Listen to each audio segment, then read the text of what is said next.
mulai ini. Oh. Assalamualaikum warahmatullahi wabarakatuh. Saya Dewi Pak dari Lombok Pos. Mungkin dalam acara halal bihalal ini apa yang menjadi fokus perhatian untuk dari Partai Gerindra sendiri? Tadi ada bahas tentang ekonomi juga. Jadi seperti apa mungkin Pak? Naikin lagi mic-nya. Yang menjadi perhatian dari Partai Gerindra sendiri dalam acara halal bihalal saat ini. Apa fokus perhatiannya khususnya untuk NTB juga? Yang pertama tentu halal bihalal sebagai konsolidasi internal Partai Gerindra se-Nusa Tenggara Barat yang dihadiri oleh seluruh fungsionaris Dewan Pimpinan Cabang dan juga seluruh anggota fraksi Partai Gerindra se-Nusa Tenggara Barat dan saya partai. Yang kedua, tentu kita ingin berbagi informasi terkait apa yang terjadi terkini baik secara nasional maupun di Provinsi Nusa Tenggara Barat. Jadi terkait dengan isu terkini pemotongan anggaran 133 triliun dari pemerintah pusat saat ini harus dicermati dan disikapi oleh fraksi Partai Gerindra baik di tingkat provinsi maupun kabupaten kota. Jadi dalam pembahasan APBDP terdekat tentu isu-isu nasional ini harus menjadi consideration, pertimbangan untuk bisa postur APBDP ini yang bisa realistis dan tentu belanja-belanja yang rasional. Nah, lebih daripada itu kami fraksi Partai Gerindra mengamanatkan ya kepada seluruh kader-kader kami di tingkat kabupaten, kota dan provinsi dan pusat untuk menjaga amanat rakyat sebaik-baiknya agar agar saat menjadi wakil-wakil rakyat dalam pengambilan keputusan baik keputusan di legislasi dan pembuatan undang-undang maupun dalam perencanaan anggarannya sendiri harus benar-benar pro rakyat ya.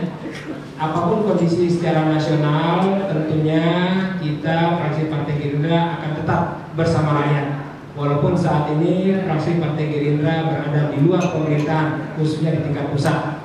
Namun di tingkat daerah kami bersama kepala daerah yang kami miliki 4 kabupaten yang ada di Nusa Tenggara Barat ini tentu di tingkat provinsi sebagai koalisi bersama pemerintah provinsi kita ingin mengawal program-program kerakyatan, program-program pembangunan yang terkait dengan satu sesuai dengan amanat atau rencana besar dari pemerintah provinsi untuk kawasan ekonomi khusus Mandalika Resort. Yang kedua Global Hub Bandar Kayangan di Kabupaten Lombok Utara dan yang ketiga program Samota di Pulau Sumbawa.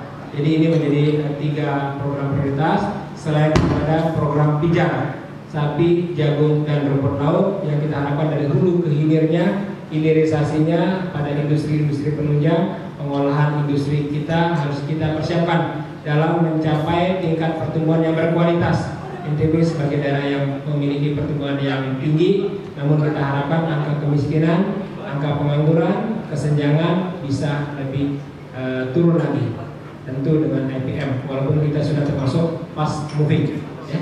Tetapi kita berharap ke depan NTB lebih baik dalam kondisi keterbatasan fiskal. Nah yang ketiga kita mengharap teman-teman anggota DPR di kabupaten, kota dan provinsi untuk menggali potensi-potensi PAD dari potensi-potensi lokal yang ada, apakah pertanian, perikanan, kelautan, pariwisata, industri dan sebagainya, sehingga ini juga agar kita bisa membangun tanpa mengharapkan sepenuhnya dari APBN pusat yang relatif saat ini dalam kondisi ruang fiskal yang sempit. Yang kedua, Pak Wel langsung sudah ada nama calon yang akan diusung untuk Pilgub 2018?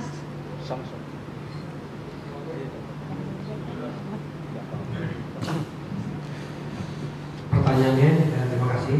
Kalau kami dari fraksi Gerindra di provinsi dari awal menegaskan mengusung kandidat calon gubernur dari kader Partai Gerindra sendiri, dan tentunya kami akan mengusung kader terbaik. Kita insya Allah kalau di fraksi baik Pak Prof, kami insya Allah dengan ucapan Bismillah mengusung Pak Wilko Jaina dari Partai Gerindra. Mantap. ada beberapa hal, tapi satu hal, Pak Wilko saat ini adalah Ketua DPD, yang kedua beliau adalah kader terbaik pada saat ini, dan kita usung ini berdasarkan rasionalitas kita di tingkat kader. Ya, paling tidak kalau nggak saya mengatasnamakan semua, tapi saya mengatasnamakan rekan-rekan kami yang ada di fraksi Gerindra Provinsi NTB. Kami berharap kita semua bisa bersatu dalam mengusung Pak Wilko Zainal sebagai calon gubernur dari Partai Gerindra pada tahun 2018. Seluruh TPC sepakat, NTB. Termasuk juga kita akan mengusung kader kita di 2 kabupaten dan 1 kota, Kabupaten Lombok Timur, Kabupaten Lombok Barat, dan Kota Bima. Namanya akan kami sampaikan kemudian, tapi yang jelas adalah kader terbaik Partai Gerindra. Ya, itu. Iya. Yang jelas bukan Pak Haji Muhdar ya. Ya. Kami lewat kesempatan ini juga menyampaikan kepada publik bahwa Partai Gerindra sepakat mengusung kader sendiri untuk maju sebagai calon gubernur di provinsi ini. Begitu juga ada daerah lain, ya, tidak saya lihat di Lombok Utara dan Lombok Tengah, ya, yang sekarang ini menjadi wakil bupati dan kota Bima, tapi insya Allah di kabupaten-kabupaten lain juga akan menyusul kader-kader terbaik Partai Gerindra untuk menjadi bupati dan wakil bupati. Saya kira Ketua Forum juga sepakat ya, Forum DPC. Saya silakan. Terima kasih. Jadinya kami